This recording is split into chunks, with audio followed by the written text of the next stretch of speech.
जय श्री कृष्णा दोस्तों, आज की कथा मानव जाति के लिए अत्यंत महत्वपूर्ण और ज्ञानवर्धक है। तो दोस्तों, आज हम बताएंगे कि मनुष्य की मृत्यु के बाद उसका अंतिम संस्कार क्यों किया जाता है, मृत शव के पैर क्यों बांध दिए जाते हैं, शव को जलाते समय सिर पर डंडा क्यों मारा जाता है, शव को नए कपड़े क्यों पहनाए जाते हैं, शव यात्रा में कौन सा मंत्र बोला जाता है। इन सभी प्रश्नों का उत्तर आज के इस वीडियो में हम आपको देने वाले हैं। दोस्तों, भगवान श्री हरि विष्णु कहते हैं, इस संसार में जन्म लेने वाले प्रत्येक जीव की मृत्यु निश्चित है। मृत्यु एक ऐसा सत्य है जिसका सामना सभी को करना पड़ता है। कोई मृत्यु पर विजय प्राप्त नहीं कर सकता, किंतु यदि कोई मनुष्य जीवन प्राप्त करके अच्छे कर्म करता है तो निश्चित ही उसकी मुक्ति हो जाती है। उसे फिर से इस मृत्यु लोक पर जन्म लेना नहीं पड़ता है। जो मनुष्य इस नश्वर संसार के मोह में पड़ जाता है वह बार बार मृत्यु लोक पर जन्म लेता रहता है। जो भी जीवात्मा मनुष्य रूप में जन्म लेती है उसके ऊपर 16 संस्कार किए जाते हैं और उसका अंतिम संस्कार मृत्यु के बाद किया जाता है, जिसका महत्व सबसे बड़ा है। मनुष्य की मृत्यु के बाद उसके परिजन उसका अंतिम संस्कार करते हैं। जिस व्यक्ति का अंतिम संस्कार शास्त्रों में बताई गई विधि से नहीं किया जाता है उसे कभी मुक्ति नहीं मिलती है।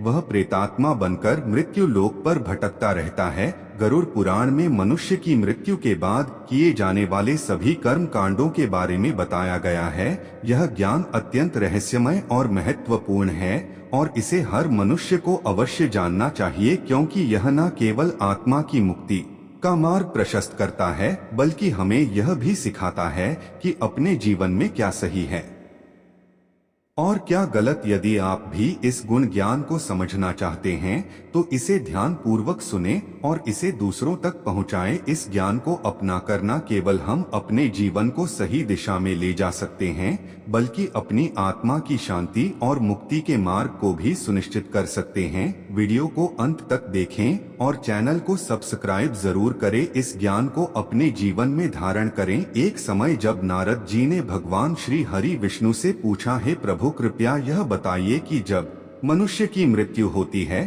तब उसके कल्याण के लिए क्या करना चाहिए, कौन सा दान सबसे उचित होता है, मृत्यु से लेकर शमशान तक पहुंचने के बीच में कौन कौन सी विधियां करनी चाहिए, जब शरीर को चिता पर जलाया जाता है तो उसकी क्या विधि होती है, मृत्यु के बाद उस आत्मा को तुरंत दूसरा शरीर मिलती है या कुछ समय लगता है, अगर कोई व्यक्ति दुराचारी या पापी हो तो उसकी मृत्यु के बाद उसका प्रायश्चित कैसे किया जा सकता है, और यदि मृत्यु पंचक के समय हो जाए तो पंचक शांति के लिए क्या उपाय करना चाहिए। हे देव, कृपया मुझ पर कृपा करें और मेरे इन सभी प्रश्नों का उत्तर दें ताकि मेरा भ्रम दूर हो सके। मैंने यह सब लोक कल्याण की कामना से पूछा है। भगवान श्री हरि विष्णु ने कहा, है नारद जी, आपने जो प्रश्न किया है वह मनुष्यों के हित में अत्यंत महत्वपूर्ण है। अब आप ध्यान पूर्वक सुनिए, मैं आपको यह विधि विस्तार से समझाता हूँ। यह विषय बहुत गुण है जिसे श्रुतियों और स्मृतियों में वर्णित किया गया है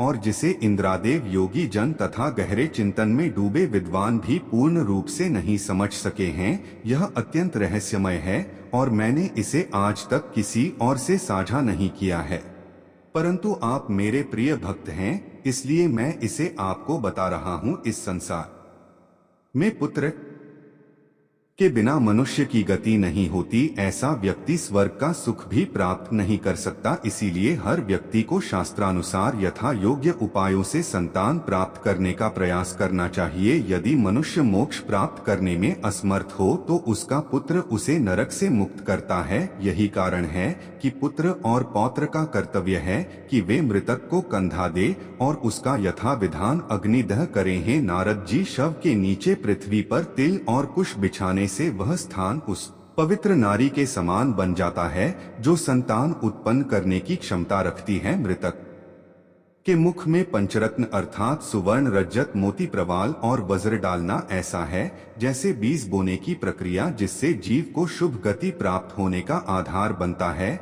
जैसे ऋतुकाल में पुष्प न होने पर गर्भ धारण संभव नहीं होता, वैसे ही बिना तिल और कुश के शव भूमि जीव की शुभ योनियों में पुनर्जन्म का माध्यम नहीं बन पाती। इसलिए श्रद्धा और नियम पूर्वक तिल, कुश और पंचरत्न का उपयोग करना अनिवार्य है। यह क्रिया मृतक के शुभ कर्मों और यथा योग्य गति सुनिश्चित करने में सहायक होती है।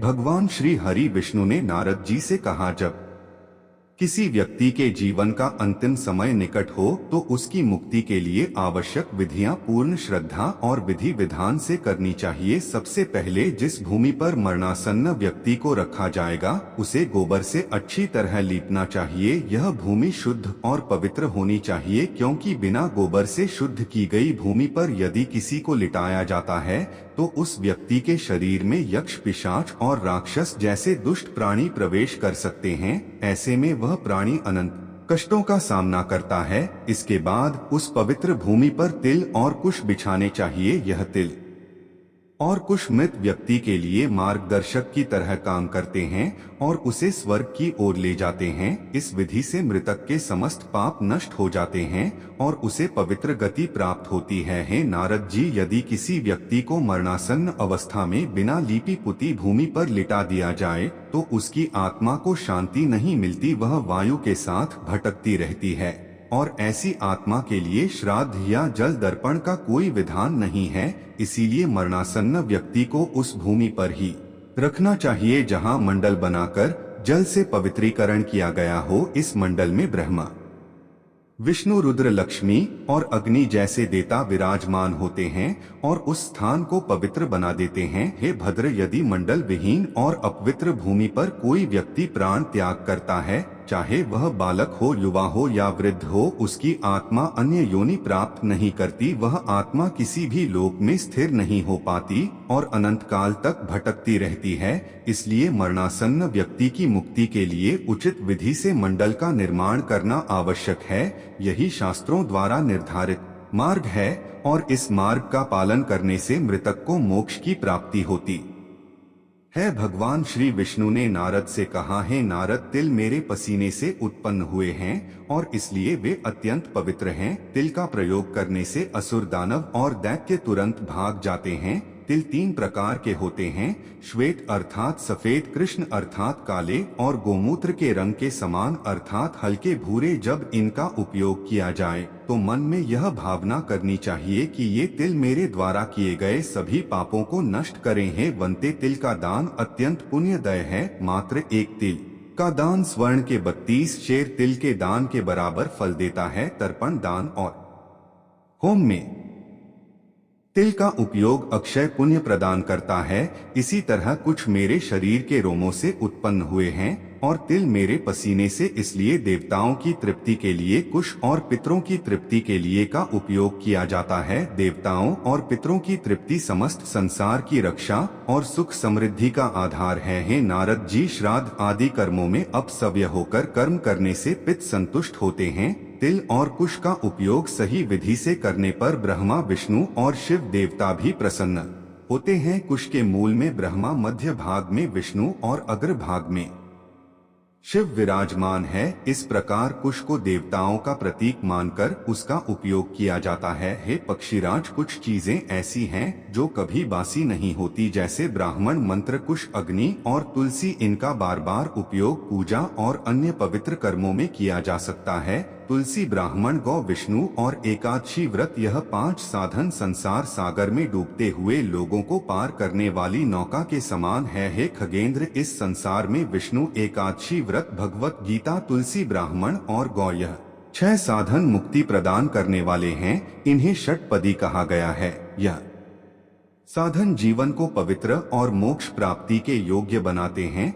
भगवान श्री विष्णु ने नारद से कहा, है नारद, जैसे तिल अत्यंत पवित्र हैं और पापों को नष्ट करते हैं, वैसे ही कुश और तुलसी भी अत्यंत पवित्र माने गए हैं। इन तीनों का उपयोग मरणासन्न व्यक्ति को दुर्गति से बचाने और मोक्ष प्रदान करने में अत्यधिक महत्वपूर्ण है। मरणासन्न व्यक्ति के लिए कुश को विशेष रूप से उपयोग में लाना चाहिए। कुश को दोनों हाथों से उखाड़कर उसे पृथ्वी पर रखकर जल से शुद्ध करना चाहिए। फिर मरणासन्न व्यक्ति के दोनों हाथों में कुश रखना चाहिए। जिस व्यक्ति के हाथों में कुश होता है और जो कुश से घिरा हुआ होता है वह भले ही मंत्रोच्चार न कर सके फिर भी वह भगवान विष्णु के धाम को प्राप्त करता है। हे वनक, जब किसी मरणासन्न व्यक्ति को गोबर से शुद्ध की गई भू पर लिटाया जाता है, कुशासन पर स्थापित किया जाता है और उसे विशुद्ध अग्नि में दाह दिया जाता है तो उसके सभी पाप नष्ट हो जाते हैं। ऐसा करना उस आत्मा के लिए मोक्ष का मार्ग प्रशस्त करता है। इसके अतिरिक्त लवण अर्थात नमक भी अत्यंत दिव्य और पवित्र माना गया है। लवण का रस प्राणियों की सभी इच्छाओं को पूर्ण करने वाला है। बिना लवण के अन्न का रस ना तो प्रकट होता है और ना ही वह स्वादिष्ट बनता है। यही कारण है कि लवण रस पितरों को अत्यंत प्रिय है और यह स्वर्ग प्रदान करने वाला माना जाता है। हे नारद, यह लवण रस भगवान विष्णु के शरीर से उत्पन्न हुआ है। जो इस तथ्य को समझते हैं वे लवण के साथ दान करने को पुण्यकारी मानते हैं। यदि किसी ब्राह्मण, क्षत्रिय, वैश्य, शूद्र या स्त्री के प्राण मरणासन्न अवस्था में निकलने में विलंब हो रहा हो तो स्वर्ग का द्वार खोलने के लिए लवण का दान करना चाहिए। लवण का दान न केवल आत्मा को शांति प्रदान करता है बल्कि उसे उच्च लोकों की प्राप्ति में सहायक होता है।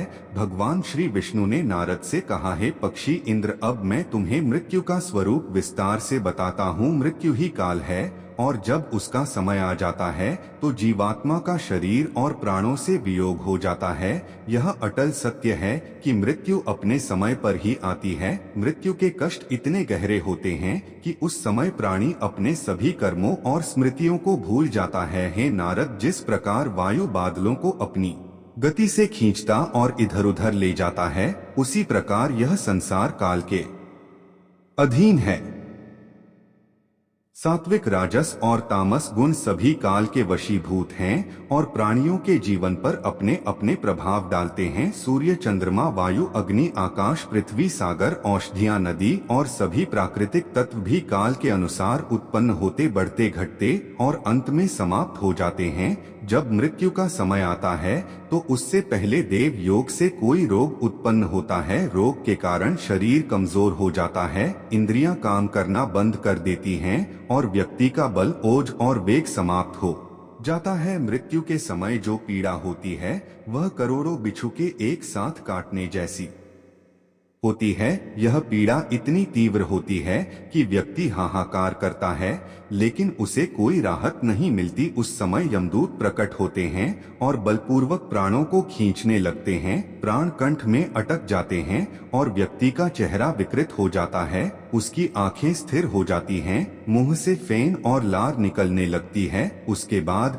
शरीर में स्थित अंगूठे के आकार का सूक्ष्म पुरुष अर्थात आत्मा यमदूतों के द्वारा खींचा जाता है। वह आत्मा अपने घर और परिजनों को देखकर विलाप करती है लेकिन कोई उसे रोक नहीं पाता। मृत्यु के समय शरीर में प्रवाहित वायु क्रोधित हो जाती है।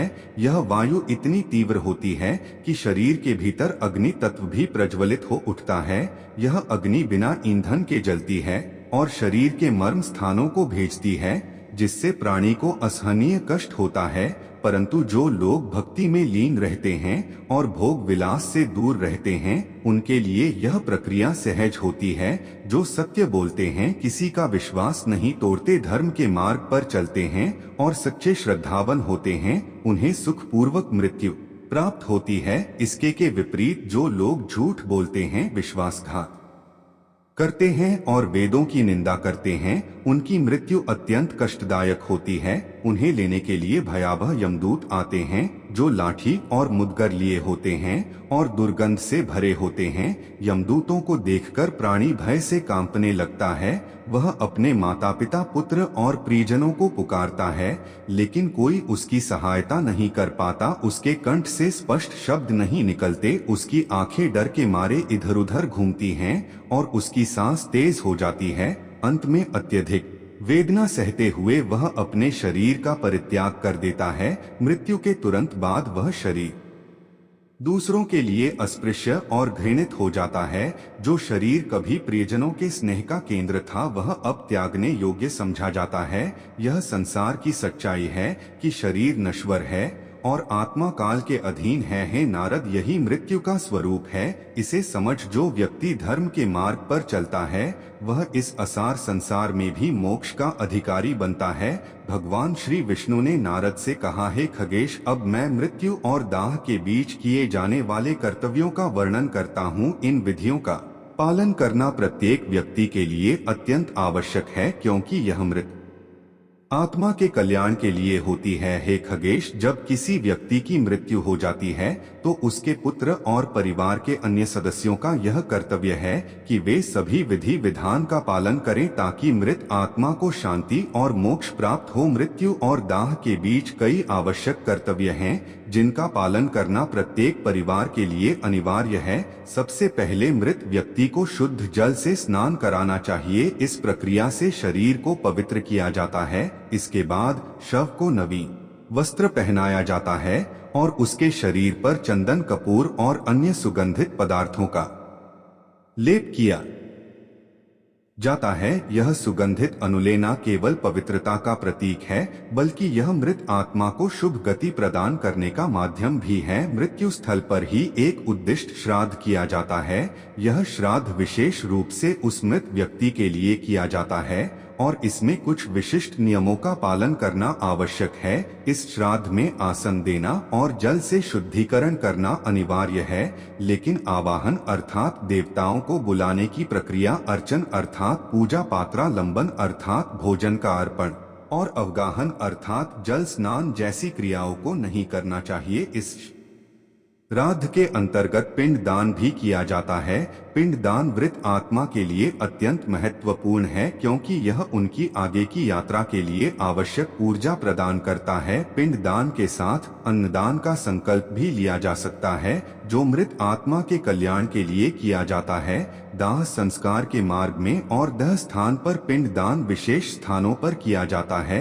जब मृतक को मृत्यु स्थल से ले जाया जाता है तो शव यात्रा के मार्ग में 6 स्थानों पर पिंड दान किया जाता है। पहला पिंड उस स्थान पर दिया जाता है जहां मृत्यु हुई है। इस पिंड को शव पिंड कहा जाता है और यह भूमि देवता को संतुष्ट करता है। दूसरा पिंड घर के द्वार पर दिया जाता है जिसे पात पिंड कहते हैं। यह पिंड वास्तु देवता को प्रसन्न करता है। तीसरा पिंड चौराहे पर दिया जाता है जिसे खेचर पिंड कहते हैं। यह भूत प्रेत और गगनचारी देवताओं को संतुष्ट करता है। चौथा पिंड उस स्थान पर दिया जाता है जहां शव को कुछ समय के लिए विश्राम कराया जाता है। इसे भूत संजक पिंड कहा जाता है जो 10 दिशाओं को संतुष्ट करता है। पांचवा पिंड चिता पर दिया जाता है जिसे साधक पिंड कहते हैं और यह पिंड मृत आत्मा के लिए विशेष फलदायक माना जाता है। छठा पिंड दाह संस्कार के बाद अस्थि संचयन के समय दिया जाता है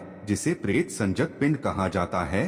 भगवान श्री विष्णु ने नारद से कहा, हे नारद, मृत्यु के पश्चात शव के हाथ और पैर बांधने की प्रक्रिया का एक विशेष महत्व है। हे नारद, जब आत्मा शरीर से अलग होती है तो वह सूक्ष्म रूप में कुछ समय तक भौतिक शरीर के आसपास ही रहती है। इस दौरान यदि मृत शरीर के हाथ और पैर खुले छोड़ दिए जाएं, तो आत्मा के सूक्ष्म रूप में अशांति उत्पन्न हो सकती है। हाथ पैर बांधने से यह संकेत दिया जाता है कि अब शरीर पूरी तरह स्थिर हो चुका है और आत्मा को अपने अगले मार्ग पर जाना चाहिए। यह क्रिया आत्मा को यह भी स्मरण कराती है कि उसका संबंध अब इस शरीर से समाप्त हो गया है। यह स्थिरता आत्मा को कर्म बंधन से मुक्त करने में सहायक होती है और उसकी यात्रा को सरल बनाती है। हे पक्षराज, यह हाथ और पैर जीवन भर संसार में कर्म करते रहे, चाहे वह पुण्य हो या पाप। मृत्यु के पश्चात हाथ और पैर बांधने का अर्थ है कि अब इस शरीर ने अपने सभी सांसारिक कर्म पूरे कर लिए। यह एक क्रिया है जो यह दर्शाती है कि शरीर अब संसार के सभी कार्यों और बंधनों से मुक्त हो चुका है। हाथ पैर बांधने के बाद उस शव को शमशान भूमि ले जाया जाता है। शमशान भूमि में पहुंचने के बाद शव को धीरे धीरे पृथ्वी पर उतारते हुए उसका सिर दक्षिण दिशा की ओर रखना चाहिए। यह दिशा यमराज की दिशा मानी जाती है। शव के लिए चिता तैयार की जाती है और दाह संस्कार से पूर्व श्राद्ध विधि संपन्न की जाती है। चिता पर शव को रखने से पहले घी का लेप करना आवश्यक है। यह लेप शरीर को पवित्रता प्रदान करता है और अग्नि में दाह की प्रक्रिया को पूर्ण करता है। स्मशान में शव के कफन को 2 भागों में विभाजित करना चाहिए। कफन का एक भाग शव को ढकने के लिए उपयोग किया जाता है, जबकि दूसरा भाग स्मशान के प्राणियों के लिए छोड़ दिया जाता है। यह विधि भी शास्त्रों में निर्दिष्ट है। शव को चिता पर रखते समय परिजनों को तिल, कुश, घी और अन्य सामग्री लेकर सभी क्रियाएं दक्षिणाभिमुख और अपस्व्य होकर करनी चाहिए। स्मशान में किया गया प्रत्येक कर्म मृत आत्मा को अगले जन्म या मोक्ष की दिशा में अग्रसर करता है। इन विधियों का पालन करने से मृत आत्मा की पीड़ा समाप्त होती है और वह अपने पापों से मुक्त होकर भगवान के धाम में जाने योग्य बनती है। भगवान श्री कृष्ण ने गरुड़ से कहा, हे खगेश, अब मैं तुम्हें पिंडदान की विस्तृत बताता हूँ, जो मृत्यु और दाह संस्कार के बीच संपन्न की जाती है। यह विधि न केवल मृत आत्मा की शांति के लिए आवश्यक है, बल्कि उसकी अग्नि संस्कार की पूर्णता के लिए भी अनिवार्य है। जब किसी प्राणी की मृत्यु होती है तो पहले बताए गए स्थानों मृत्यु स्थान, द्वार, चौराहा, विश्राम स्थान और काष्ठ संचयन स्थल पर पिंड दान करना चाहिए। इन स्थानों पर पिंड अर्पित करने से मृत शरीर अग्नि संस्कार के योग्य बनता है। यदि इन स्थानों पर पिंडदान नहीं किया जाता तो शवरा शसों और अन्य अपवित्र शक्तियों का आहार बन सकता है।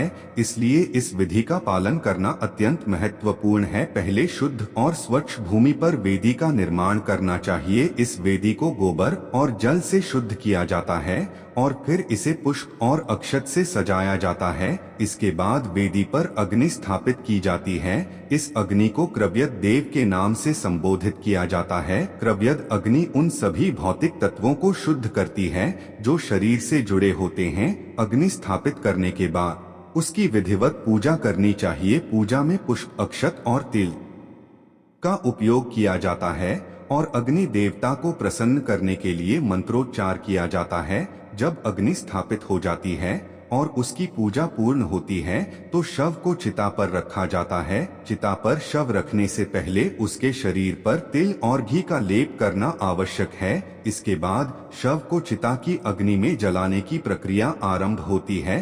भगवान श्री विष्णु ने नारद से कहा, हे नारद, अब मैं तुम्हें उस रहस्य को बताता हूँ कि शवदाह के समय सिर पर डंडा क्यों मारा जाता है। इसे कपाल क्रिया कहा जाता है और इसका अत्यधिक धार्मिक और आध्यात्मिक महत्व है। यह प्रक्रिया मृत आत्मा की यात्रा को सुगम बनाने के लिए अत्यंत आवश्यक है। हे नारद, मृत्यु के बाद भी आत्मा कभी कभी शरीर के बंधन में अटकी रह जाती है। यह शरीर के मस्तिष्क यानी कपाल में केंद्रित होती है। जब चिता की अग्नि पूरे शरीर को जलाना आरंभ करती है तब भी आत्मा का मस्तिष्क से अलग होना कठिन हो सकता है। इसलिए सिर पर डंडा मारकर कपाल को भंग किया जाता है।